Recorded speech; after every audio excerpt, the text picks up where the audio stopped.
ব্যালকনিতে দাঁড়িয়ে দাঁড়িয়ে রোদ খাচ্ছি।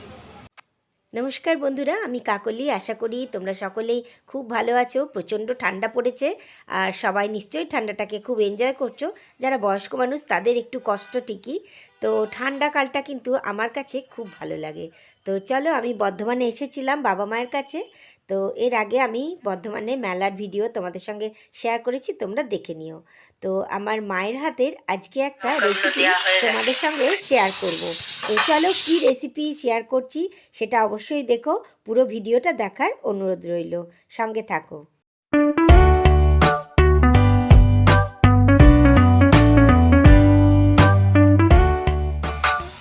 তো মায়ের গাছের এই যে লাউ, চলো লাউ দিয়ে আজকে রেসিপিটা পুরোটা দেখে নাও কি বানাচ্ছে।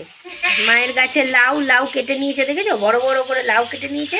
আর এই পেঁয়াজ কলিও আছে, এই পেঁয়াজ কলিও কিন্তু এর মধ্যে দেবো।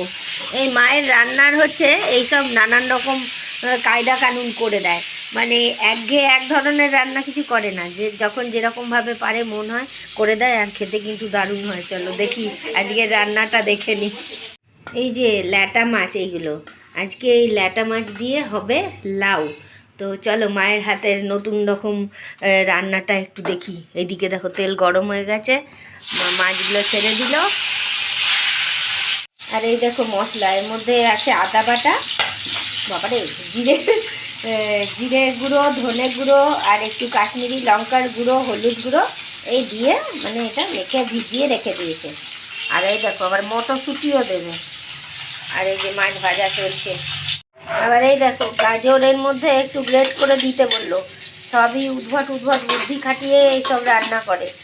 তো দেখো এই মশলার মধ্যে এই দেখো আবার গাজর গ্রেট করে দিয়ে দিলাম। এই যে আলু আর এই তেজপাতা এইসবও যাবে। আমার মায়ের হাতের এই রেসিপিটা তোমরাও একবার বাড়িতে আমার মায়ের মতন করে বানাবে, তো দেখবে খেতে কিন্তু খুবই ভালো হয়। সে কারণেই আজকে আমি মায়ের হাতে এই লাউ ল্যাটা রেসিপিটা খাবো। তো দেখো তেলের মধ্যে জিরে ফোড়ন দিয়ে দিয়েছে, তারপরে আলুগুলো দিয়ে দিল, দিয়ে এবার একটু ভালো করে আলুগুলোকে কষিয়ে নিল। তারপরে দিয়ে দিল লাউগুলো। আর লাউগুলো দেখেছো একটু বড় বড় করে কেটেছে কিন্তু। এবার শীতকাল তো এই জিনিসটা, এই রান্নাটা খেতে কিন্তু আমার খুব ভালো লাগে।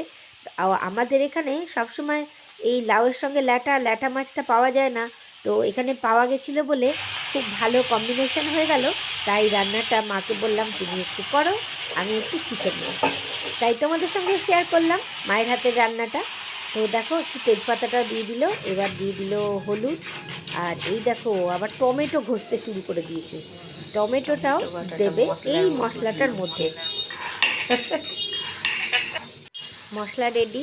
এইবার নাড়িয়ে চাড়িয়ে এটা একটু কষিয়ে নিচ্ছে। তারপরে কিন্তু এই দেখো মশলাটা দিয়ে দিল। একটা জিনিস তোমরা খেয়াল করেছো, নুনটা কিন্তু এখনও দেয়নি। ঠিক কখন দিচ্ছে সেটা খেয়াল করো, তাহলে কিন্তু শিখতে পারবে। মশলাটা এর মধ্যে কষা হয়ে যাবে, এর সঙ্গেই লঙ্কাগুলো দেওয়া হয়ে গেছে।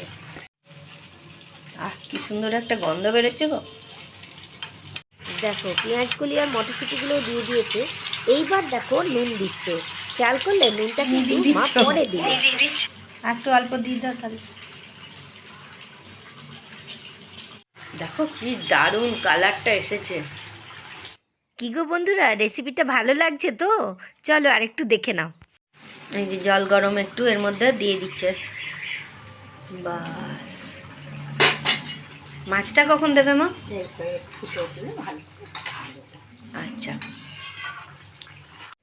দেখলে তো বন্ধুরা মায়ের হাতের এই লাউ দিয়ে ল্যাটা মাছের রেসিপিটা তোমাদের কেমন লাগলো অবশ্যই কিন্তু কমেন্ট করে জানিও। যদি ভালো লেগে থাকে তাহলে অবশ্যই আমি সেটা মাকে জানাবো তোমাদের ভালো লেগেছে, আর তোমরা বাড়িতে অবশ্যই ট্রাই করবে। তো চলো, লাউ আর ল্যাটা তৈরি হয়ে গেছে। ও কিছুক্ষণ ফোটার পরে মা আবার ধনে পাতাগুলো নিয়ে একটু ছিঁড়ে টিড়ে দিয়ে দিল। দেখো ধনে পাতার ফ্লেভারটাও কিন্তু এই গরম গরম যখন ফুটছে তখনই দিয়ে দিতে হবে। প্রত্যেকটা স্টেপ কিন্তু তোমরা খেয়াল করবে ঠিক মা কখন কোনটা দিল।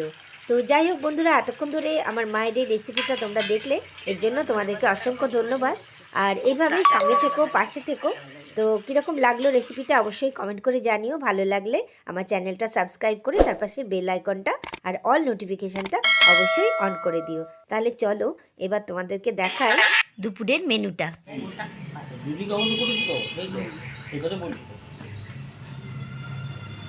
এখানে কোনো জায়গায় লেটা মাছ পাওয়া যায় না, একদম ওই বাজার ছাড়া। একজনের কাছে